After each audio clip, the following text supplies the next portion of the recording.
Oke, untuk kesekian kali ini kita coba lagi. Assalamualaikum warahmatullahi wabarakatuh. Alhamdulillah, siang ini temu bahagia ketemu lagi dengan sobat-sobat semua di acara rutin kita Ngobras dengan tema siang ini yaitu tentang Hari Perdamaian Dunia. Buat sobat-sobat yang belum tahu, tanggal 21 September kemarin PBB menetapkan sebagai Hari Perdamaian Dunia. Terus kenapa ya mau bahagia kok mau bahas ini gitu ya? Padahal biasanya kita kan bahasnya seputar dunia kesehatan mental gitu. Emang kita mau perang gitu ya? Nggak seperti itu. Jadi apa namanya ya? Salah satu ciri sehat mental adalah ketika dia sudah bisa merasakan peace di dalam dirinya, dia apa namanya ada kebutuhan terkoneksi dengan dunia luar. Tentu saja salah satunya dengan negara lain gitu ya.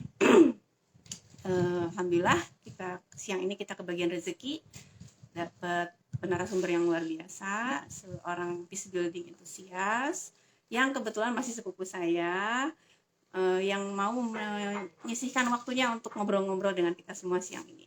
Bismillah ya, kita coba invite, mudah-mudahan berhasil sekarang. Bismillahirrahmanirrahim.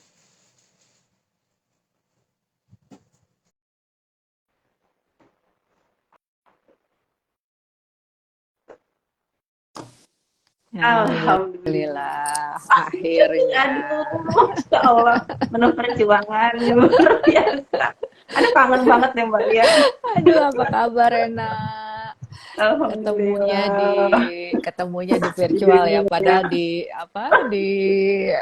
offline-nya masih belum rezeki ketemu, tapi nggak apa-apa ya. Tetap aja ini Ini rezeki udah bisa alhamdulillah ketemu. Mbak. Gimana siang ini lagi sibuk atau gimana nih Mbak?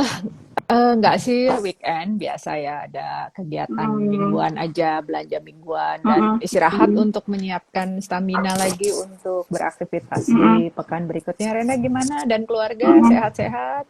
Alhamdulillah sehat.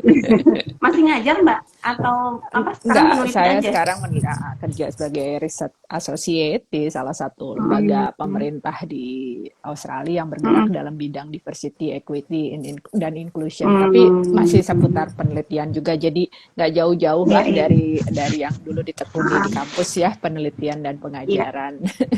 Terima Mm-mm, kasih banyak sudah mm-mm, diundang mm-mm. ya di Temu Bahagia, Rena. Senang Ah, sekali bisa aduh, aku juga bergabung. nih Iya, apa walaupun ya jadi kendalanya terharu lumayan gitu. panjang. Terima kasih buat yang sudah jadi sabar jadi menunggu. sobat-sobat ini bocoran nih waktu aku Mm-mm. kecil tuh ngeliat Mbak Lia tuh kayak wah gitu ya. Idola aku banget Aduh, karena dulu, lempeng ya, dulu urusan suka akademik tuh ngisengin bener-bener Rena, wah maaf gitu ya. ya, lempeng. Jadi ketika sekarang satu frame tuh aduh gitu masya Allah udah ketularan deh, ketularan senyum Alhamdulillah, apa senang juga lihat inspirasinya ya. Rena sudah Mm-mm. jadi menjadi konselor dan juga aktif ya di platform digital juga untuk isu-isu psikologis dan mental health ya, dan juga tentang Iya, mindfulness ya. Seperti itu. iya, Terima amin. Serba amin. Makasih ya, Mbak. Mudah-mudahan nanti ya, kita bisa saling apa ya, berbagi ya, sharing insya gitu Allah, ya. iya, insya Allah, Dari kegiatan siang ini, mudah-mudahan lanjut juga nanti terus gitu ya, Mbak ya. insya Allah. Eh, Siang ini, tadi saya sudah sempat disebutkan di prolog ya, kan PBB menetapkan sebagai Hari Perdamaian Dunia tanggal Betul. 21 September kemarin gitu ya. Yang kebetulan Mbak Lea sendiri kan apa ya namanya ya kegiatan sehari-hari sekarang kan tentang apa peace building entusias. Mm-mm. Aku sebagai seorang kepoers juga gitu ya kepo sama ilmu-ilmu yang baru gitu ya. Dan kayaknya relate juga nih gitu sama apa passion aku Mm-mm. gitu ya. Kalau selama ini kan definisi peace versi kesehatan mental itu kan Mm-mm. mindfulness gitu ya, Betul. healing, ya, Mm-mm. koneksi Mm-mm. diri gitu ya. Mm-mm. Nah, kalau peace building versinya Mbak Lia itu kayak apa gitu ya? Oke. Apakah nyambung juga nantinya gitu ya? Karena Mm-mm. kan semua apa ya yang global itu kan ngaruh juga ke kita Mm-mm. gitu ya Mbak ya. Meskipun mungkin ini yang aku nggak ngerti ya masih awam banget ya kalau dalam benak aku peace building yang versi apa ya dunia Mbak Lia tuh tentang apa ya hubungan diplomatik gitu ya, Betul. edukasi ke apa negara lain atau Mm-mm. gimana gitu tentang menghindari konflik dan perpecahan antar bangsa atau gimana itu versi aku yang ngerti. Nah mungkin Mbak Lia bisa jelasin gitu ya seperti apa sih gitu peace building yang sedang Mbak Lia geluti sampai sekarang gitu. Ya, mangga Mbak. Oke, terima kasih banyak sebelumnya Rena. Tadi sudah disinggung Oh, ya tentang Hari Perdamaian Internasional tanggal 21 September. Mungkin aku iya. ke situ sedikit ya. Jadi sejarahnya memang Mhm, tahun 1000 itu dimulai di tahun 1981 dengan salah satu resolusi mhm, Sekjen PBB yang memutuskan mhm. bahwa hari itu semua konflik tuh harus dihentikan dulu. Kalau ada konflik Iya. saat itu harus berhenti, harus ada ceasefire, harus Mhm, ada gencatan senjata lah seperti itu untuk iya. dunia bisa berefleksi dan berpikir tentang bagaimana menciptakan sebuah dunia yang Mhm, yang mendukung kepada perdamaian. Kalaupun mhm, konflik dan perangnya masih ada, tapi kemudian bagaimana secara bersama-sama mengusahakan perdamaian itu terjadi. Itu disepakati pada tanggal 21 September dan setiap tahun itu ada tema yang berbeda-beda dan tahun ini itu tadi Rena juga sudah singgung ya bagaimana kita um, um, mengkaitkan antara apa yang terjadi di level global dengan action yang bisa kita lakukan sehari-hari. Nah, mhm, kalau tadi Rena tanya, gimana sih kaitannya antara peace building yang selama ini memang saya tekuni sebagai studi dan juga menjadi bahan penelitian studi master dan doktor waktu itu ya, dan juga beberapa tulisan dengan uh, peace yang kemudian di lingkup individu tentunya itu juga terkait sih Rena ya. mhm, Tapi sebelum ke sana, mungkin kembali lagi ke Hari Perdamaian Internasional ini. Tahun mhm, ini dengan tema mengangkat action yang bisa dilakukan secara individu dan sehari-hari ya untuk level global itu mhm, didasarkan pada mhm, pemenuhan dari Sustainable Development Goals. Ada 17 tujuan yang mhm, bagaimana mewujudkan mhm. pembangunan berkelanjutan di masa yang akan datang. Karena ini sangat Iya. terkait. Aku kasih Mhm, contoh ya sebelum kita masuk ke iya. level individual dan Mhm, psikologi seperti itu. Mungkin aku kasih contoh mhm, sederhana misalnya bahwa salah satu aspek penting dari Sustainable Development Goals itu adalah lingkungan hidup. Gimana nih ceritanya kok perdamaian juga mhm, nyerempet ke lingkungan hidup gitu ya. Nah ini tentunya sangat terkait mhm, ya Rena ya karena mhm, banyak konflik-konflik di dunia ini yang dipacu oleh kegagalan manusia dalam menjaga lingkungan hidup yang kemudian mengarah kepada terjadinya misalnya kekeringan panjang ataupun mungkin juga iya. bencana-bencana alam lain ya. Di samping itu tentunya Mhm, takdir dari Yang Maha Kuasa itu kan ada peran kita juga ya sebagai manusia yang bisa iya, memperparah iya. kondisi tersebut. Kalau Rena Mhm, tahu, uh, jadi salah satu konflik yang sangat panjang dan memakan banyak korban yaitu di Syria itu salah satunya dipacu mhm, oleh krisis lingkungan karena pada saat itu terjadi mhm, kekeringan panjang iya. kemudian krisis pangan, rakyat mulai Mhm, bergejolak kan karena mhm, harga-harga pangan sangat tidak terjangkau dan juga distribusinya tidak adil dan ada mhm, seorang pemuda ya waktu itu yang memulai protes gitu ya terhadap pemerintah dan iya. kemudian dihadapi secara Mhm, represif dan akhirnya kemudian memunculkan gerakan mhm, massa ya pro demokrasi yang dikenal waktu itu dengan Arab mhm, Spring dan akhirnya mhm, memicu juga konflik berkepanjangan di Syria. mhm, Itu jadi bahwa uh, ketidakpuasan terhadap satu pemerintah menangani isu lingkungan, isu kelaparan yang mhm, sebetulnya atau kekeringan panjang yang merupakan mhm. isu lingkungan ternyata bisa juga mengarah akhirnya memicu perang seperti itu ya Rena ya walaupun mungkin bukan sebab utamanya seperti itu. Uh, jadi memang sebetulnya perdamaian itu atau usaha-usaha perdamaian itu sangat bisa dimulai dari hal kecil dan dari hal-hal yang tidak terkait langsung misalnya dengan perlombaan persenjataan gitu ya atau hal-hal Iya. lain yang kayaknya kan kita kalau mikir perdamaian Heeh, perang gitu ya senjata iya. apa bom Heeh, tank atau apa gitu ya pesawat-pesawat heeh, tempur. Memang mhm, itu juga pasti satu komponen yang paling penting karena sedihnya kita mhm, saat ini harus menyaksikan lagi perang ya yang cukup besar iya, antara Rusia dan Ukraine mhm, yang juga mhm, dampaknya luar biasa ke seluruh dunia termasuk ke Indonesia ya di mana bahwa misalnya iya, salah iya, satunya iya, supply chain pangan kita terganggu karena iya, pasokan gandum. Ukraine itu salah satu penghasil gandum terkemuka di dunia yang menjadi juga pasokan bagi Indonesia. Kan sempat tuh ya iya. gonjang-ganjing wah gimana nih Indomie jadi mahal gitu kan karena perang Ukraina dan Rusia ini gitu. Nah, Heeh, Tapi di samping konflik-konflik yang melibatkan antar negara, sebetulnya konflik itu kan juga bisa terjadi di tataran personal kan, antar individu seperti itu. Iya. Nah, ada konsep namanya everyday peace. Jadi bagaimana perdamaian itu bisa dimulai dari hal sehari-hari dan hal yang Iya. sederhana lah yang menyentuh kepada kehidupan kita sehari-hari. Kalau kemudian dikaitkan ke pertanyaan Rena tentang bagaimana ya kira-kira psikologi atau misalnya aspek mental health, inner peace terkait dengan peace, dengan perdamaian itu sangat bisa. Mungkin saya contohkan di sini bagaimana misalnya peran kita sebagai orang tua, bukan hanya ibu ya, tapi juga ayah dan ibu memberikan pengasuhan, pola asuh kepada anak-anaknya agar mereka kemudian tumbuh menjadi individu yang mampu mengelola konflik secara damai, Ren, gitu. Jadi waktu kecil itu sudah diajari, konflik itu akan tetap ada. Konflik itu tidak bisa kemudian sama sekali 100% dihindari gitu ya. Kita sama sekali nggak mau kena konflik, nggak mungkin. Konflik adalah suatu hal yang sangat inherent dalam kehidupan. Hal yang bisa kita lakukan berikutnya adalah bagaimana supaya mengelola konflik itu secara konstruktif gitu kan. Tidak mengarah kepada kekerasan, tidak mengarah kepada violence. Untuk misalnya di level kita sebagai orang tua gitu ya, atau sebagai orang dewasa lah, bagaimana misalnya mendidik anak-anak kita, generasi muda, supaya mereka bisa menyelesaikan masalah-masalah di sekolah gitu kan, secara baik gitu, bagaimana tidak diselesaikan secara berkelahi misalnya, atau misalnya menjadi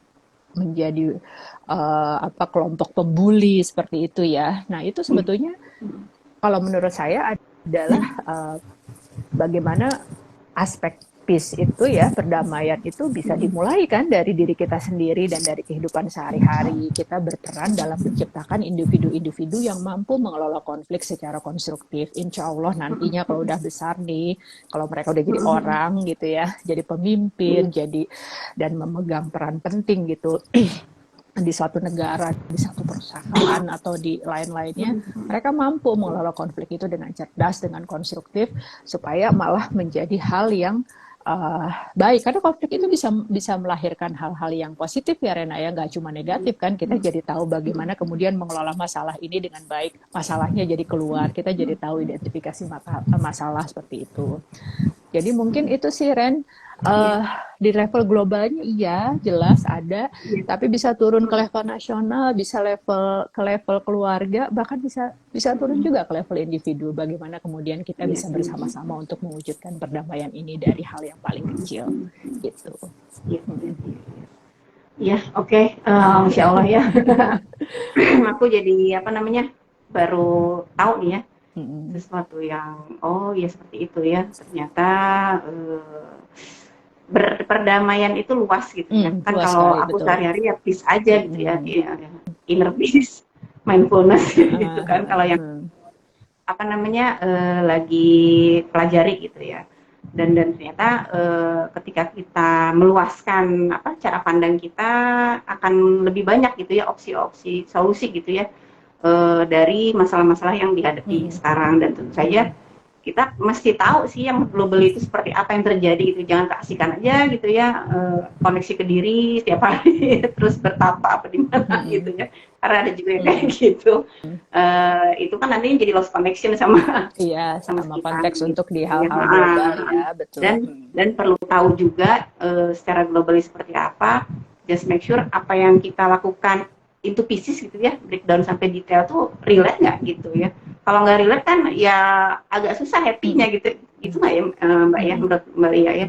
Karena menurut aku kalau kita nyambung gitu ya dengan apa yang terjadi di sekitar, ya lebih mudah juga gitu mencapai yang namanya peace ultimate gitu ya, peace-nya gitu ya. Mungkin. Iya betul. Terus kalau tadi dibangun dari yang hal-hal kecil, pengasuhan gitu ya.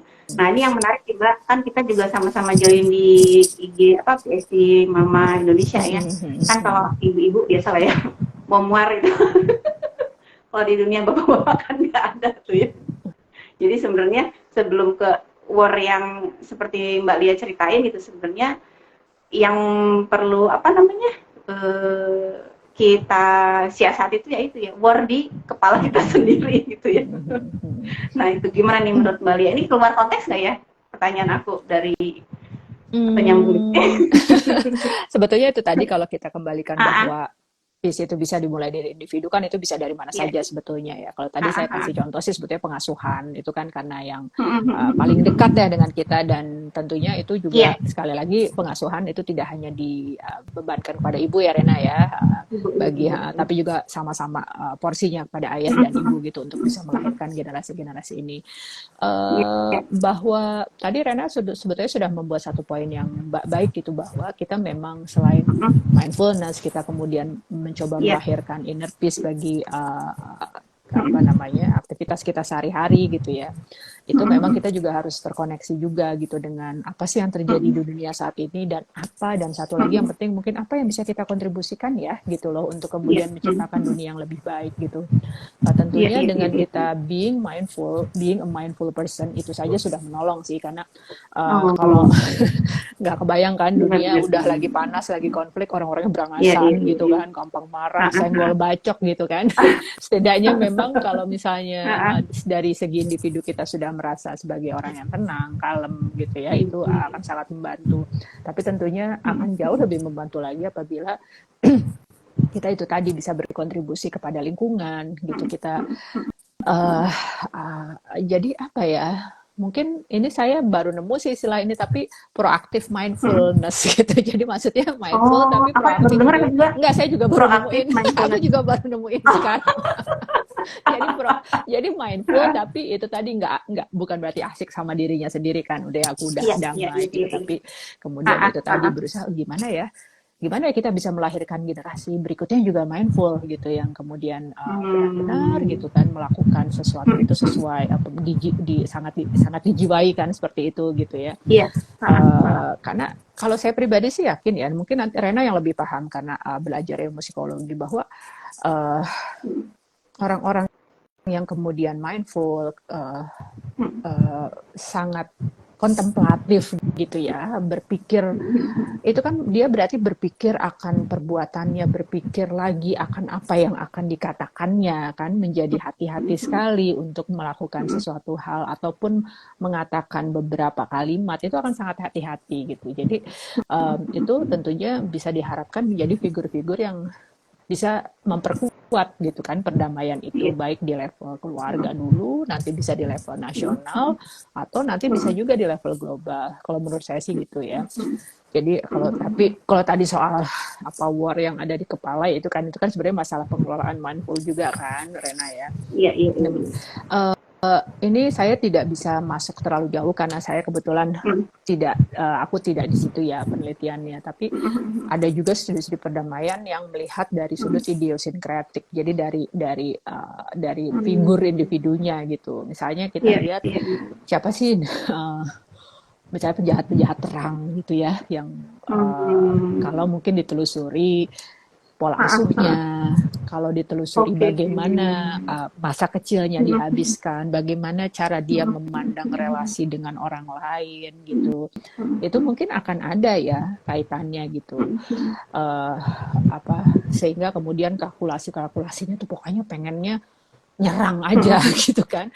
Oh gitu ya. Ya ini saya ini ya maksudnya itu perlu perlu riset lebih dikuatkan lebih jauh tapi ada studi-studi perdamaian peace dan konflik yang melihat dari sudut idiosinkretik tokoh-tokoh Iya. yang kemudian baik itu yang ignite yang duluan mulai perang ataupun yang kemudian berusaha untuk justru menjadi aktor damai di situ itu mungkin bisa ditelusuri juga Oh. gitu Ren dan itu tadi yang membuat aku yakin bahwa perdamaian itu bisa dimulai dari rumah dan dari keluarga gitu ya lewat didikan keluarga yang uh, mengutamakan conflict resolution daripada misalnya punishment tanpa ada Iya. penjelasan ya kan uh, bersikap tegas tapi juga bukan bully ya bukan mengarah ke violent terus bagaimana yuk misalnya ada masalah gimana ya kita bicarakan bersama kemudian Iya. tidak misalnya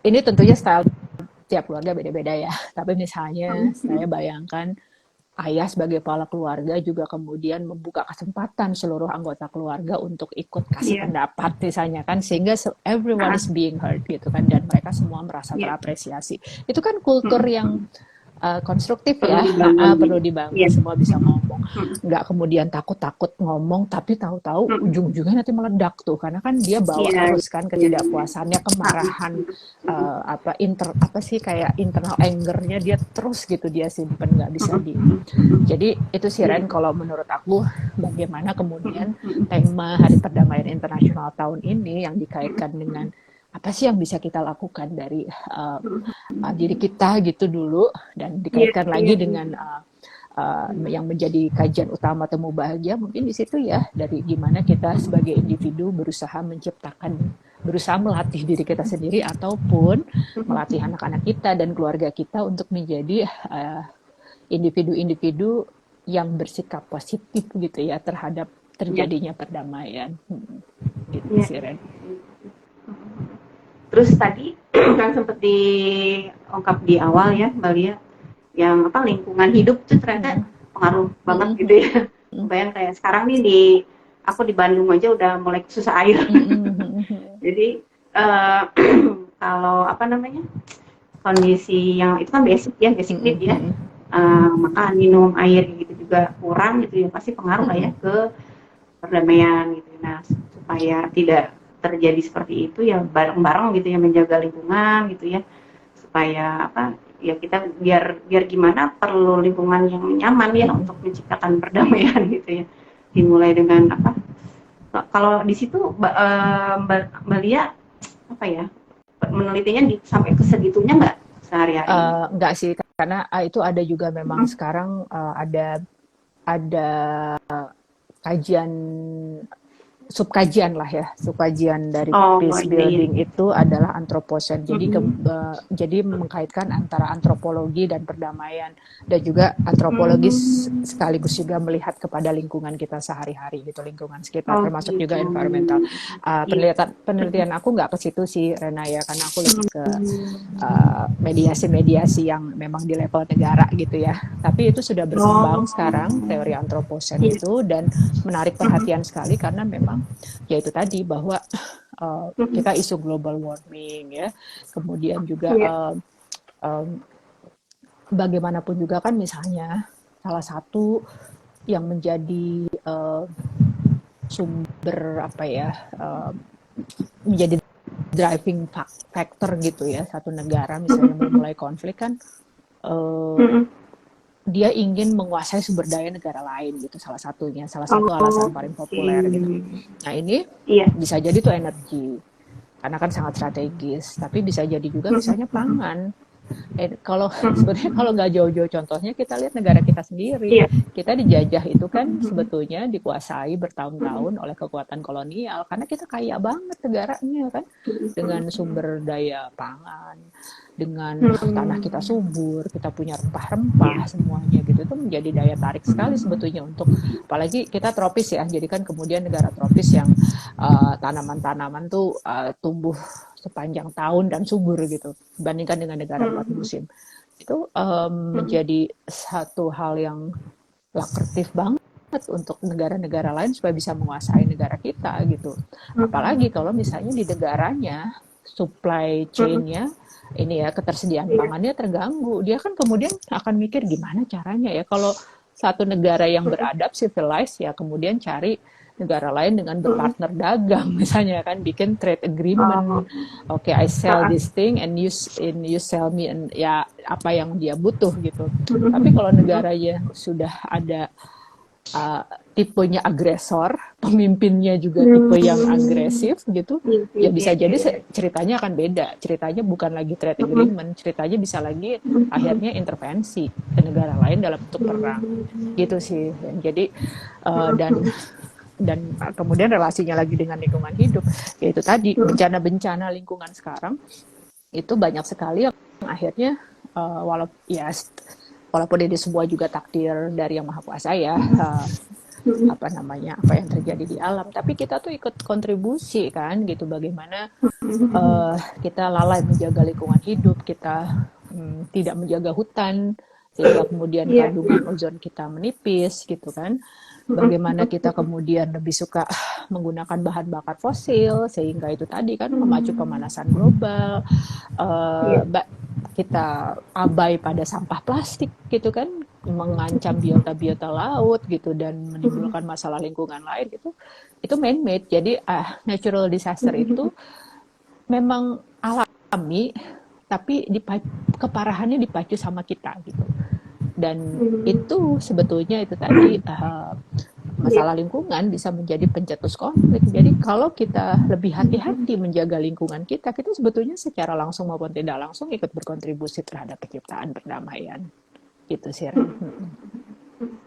Kalau yang tadi profil orang-orang yang pemicu perang itu aku jadi kepo nih ya. Itu bidang penelitian Balia juga gitu. Jadi tahu gitu orang yang permulaan perang itu dari secara individu tuh seperti apa sih gitu. Jangan sampai aku masuk gitu ke dalam golongan orang kayak gitu ya, atau teman-teman di sobat-sobat yang nonton juga jadi belajar orang yang tentu seperti apa sih gitu.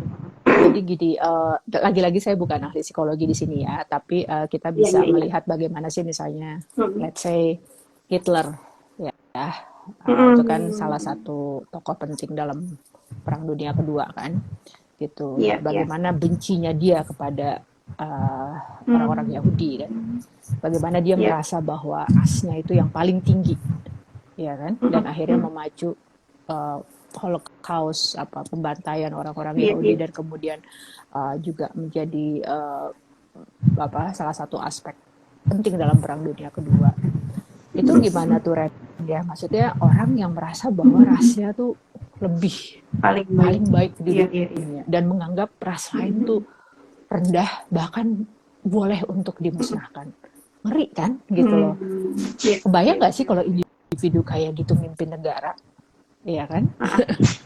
Nah sekarang kita mau pemilu nih, rempet politik dikit, kita juga harus lihat kira-kira nanti ya siapa yang kita pilih, bukan cuma presiden tapi wakil-wakil kita ataupun misalnya pemerintah lokal kita, ada nggak sih yang tendensinya kayaknya ke arah situ, maunya perang aja gitu, hari ada masalah udah kita kirim aja, kita libas aja apa gitu ya, atau itu kadang-kadang dari kalimat juga mungkin ada yang kalimat itu cuma kayak ekspresi spontan, tapi kalau diucapkan terus-menerus dan kelihatan polanya itu kita bisa kebaca kan, oh bahwa pendekatannya sepertinya lebih suka seperti ini dibanding misalnya pendekatan persuasif dan mediatif gitu ya. Nah itu sih salah satu yang mungkin bisa kita cermati nih untuk masalah pemimpin nih ya.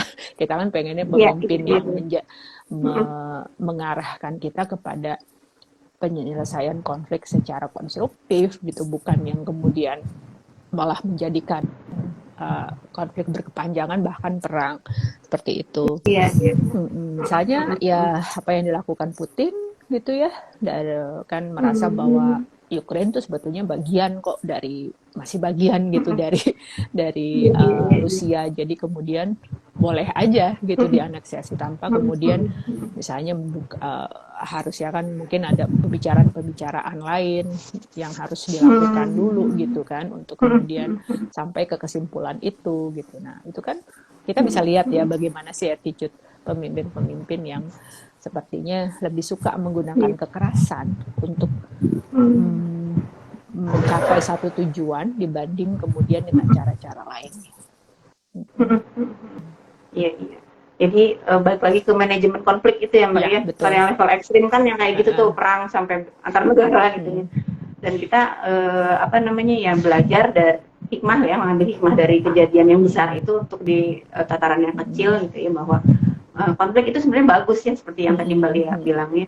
Tapi kita harus belajar gimana sih konflik yang sehat gitu ya. Karena ada juga nih Mbak yang nggak suka konflik juga akhirnya malah meledak gitu di akhir gitu ya.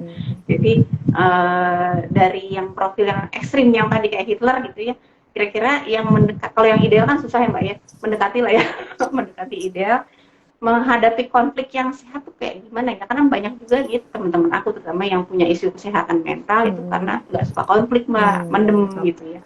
Nah yang mendekati ideal versi Mbak Lia tuh gimana ya supaya nggak kayak Hitler banget lah gitu.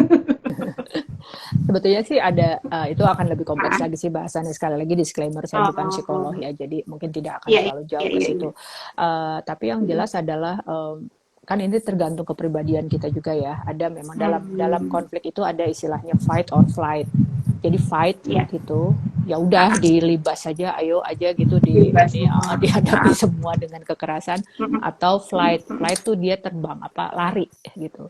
Lari, Nah, iya, iya, iya. nah kita perlu untuk mencari cara di tengah-tengah. Jadi nggak fight membabi buta Hmm, tapi nggak lari. Nah gimana nih iya, caranya?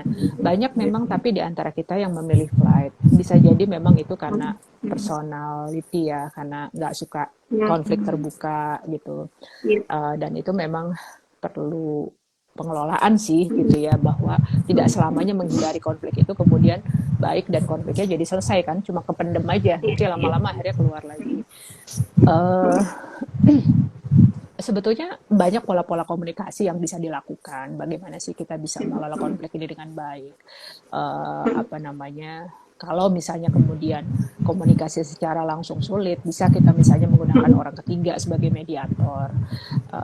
Dan itu fungsi orang ketiga tuh sebagai mediator itu mediator memang dipakai ya di proses-proses Iya. penghentian konflik. Tapi mungkin orang ketiga itu juga bisa di konflik-konflik personal atau konflik-konflik keluarga kalau kemudian Iya. individunya merasa tidak mampu untuk menghadapi konflik itu secara secara apa ya karena ya itu tadi mungkin kepribadiannya introvert atau mungkin ada trauma-trauma masa lalu di mana dia menjadi sulit gitu kan untuk bisa lebih asertif mengungkapkan konflik itu bisa kemudian bisa minta apa kayak teman yang kemudian berpengalaman atau mungkin figur-figur profesional.